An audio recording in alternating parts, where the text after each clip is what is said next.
for this cheek piece here to span that whole cheekbone so that there is no metal being pushed into this protruding bone. And so the buckle fits in this groove behind their whole jaw. And I had the horse size on him yesterday, which I always thought that was his size, but after I got to looking at it, it was really pulling it up really high into that cheekbone when I got everything adjusted back as far as it's supposed to be. So when you get your halter, and then once you get this measurement, you can look at the noseband and neck measurements to kind of decide, because you'll likely fit within a couple different sizes.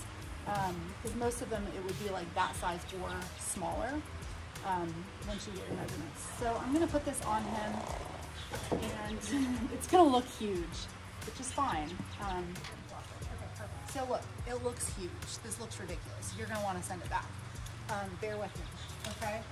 So the first thing that we're gonna do is we're going to attach it so that this buckle fits behind his cheekbone.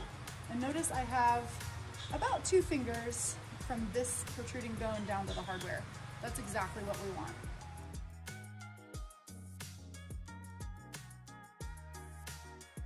Now that I've got it sitting back where I want it to, and you're gonna tighten the crown piece until it is snug. I'm gonna tighten that crown piece until the crown piece throat latch is snug. When their head's up, you want to be able to fit 2 fingers in sideways like this, but not really move them around a whole lot. If they're a horse that likes to pull their halter off, if they're not, you can be a little bit looser, but you still want it to be fitting back here. You want this to kind of follow, you want the throat latch to follow this groove. And you can see that pulled everything up quite a bit. So now I only have about 1 inch between this bone and the hardware of the halter. And I buckled that, and I'm gonna tighten this side 1 hole.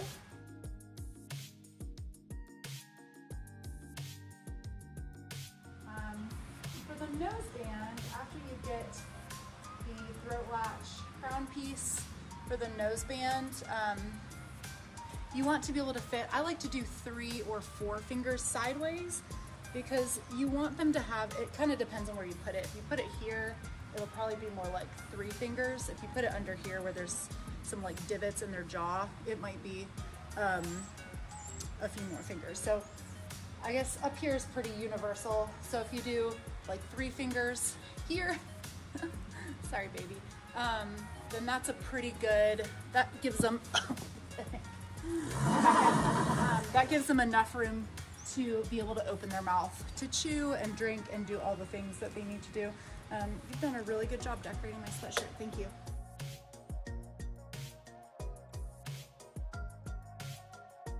So it still looks a little sloppy, but again, that is okay. All I need to do is snug this up.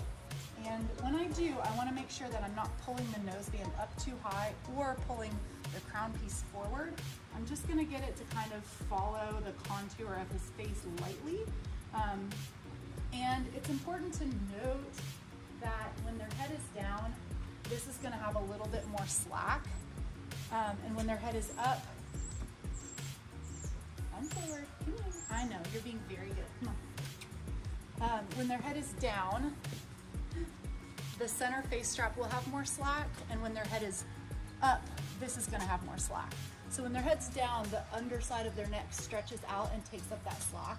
When their head is up, the opposite happens, if that makes sense. So for him, I actually often remove the center face strap because I don't feel like it helps him that much.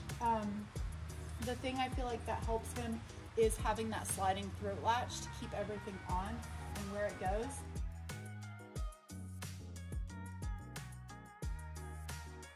So this is the warm blood halter on him. He is a draft cross, but he's kind of a small draft cross. And I think I'm actually gonna bring that up 1 more hole, I think. I still have my 3 fingers there. And for him, I would tape all of these big open loops, but I actually really like how that's fitting. When he stretches his head down, it takes up all that slack under his throat area without pulling things forward, because that's the design of this halter, is that if it's snug back here and isn't tight further forward where it tends to want to like pull everything forward. And so he's got plenty of room in that noseband. I know the cheek pieces look long, but this is by design. This is how it's supposed to fit. We want the cheek piece to end behind his cheekbone and in front of his cheekbone, okay? And then with the horse halter, what was happening is it sat so high up once I got this adjustment here, is it created a ton of space between his muzzle and the halter, and he can sneak out those corners so easily because you're a little bit of Houdini. And I'll still add corner straps with this setup just because I know who he is in his heart. Even though he looks very sweet right now, he's a little bit of a determined beast when it comes to grazing. But anyway, this is kind of the things that you want to check with when you're sizing and fitting your halter. The first, you want to get this where it goes. Then we can look at all the other bits and pieces and adjust them as needed.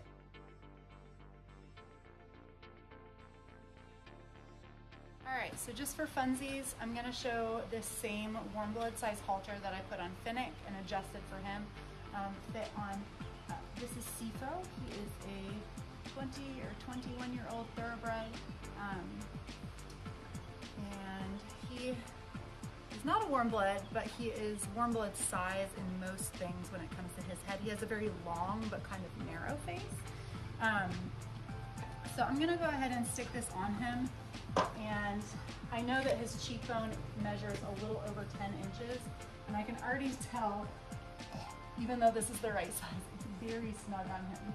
So you can see how not well this fits him. So to change that, and I'll show you, this is, I could buckle that throat latch, but it would really be pulling this hardware into his cheekbone here.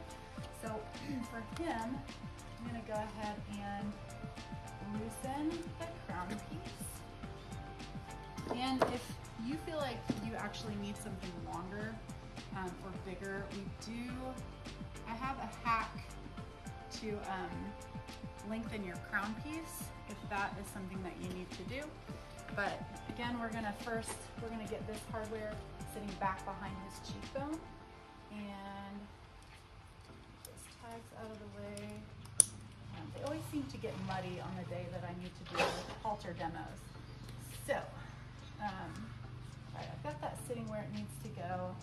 I've got that crown piece sitting back a couple fingers behind his ears. Some horses you'll need more space. It just kind of determines or depends on like how their face is shaped.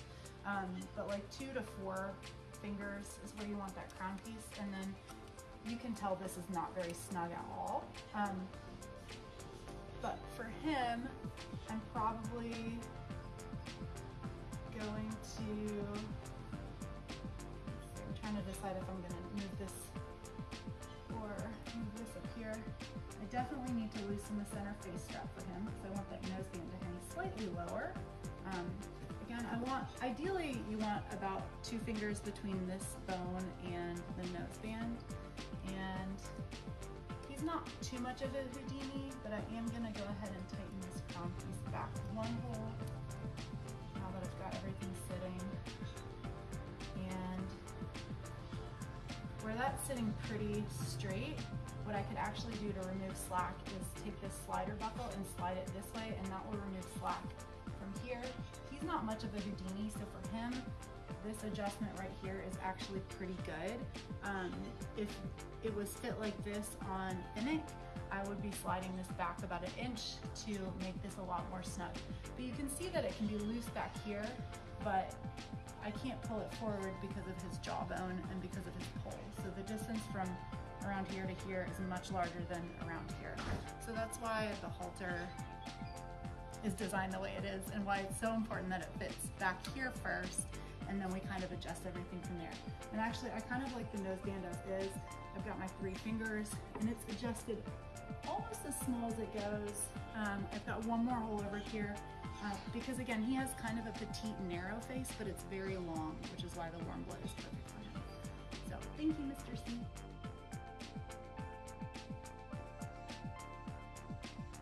So, Good luck, and if you need help or want our opinion, reach out, send us photos where we can see directly from the side at the level of the halter, and we can help give you a really good idea of how everything's fitting.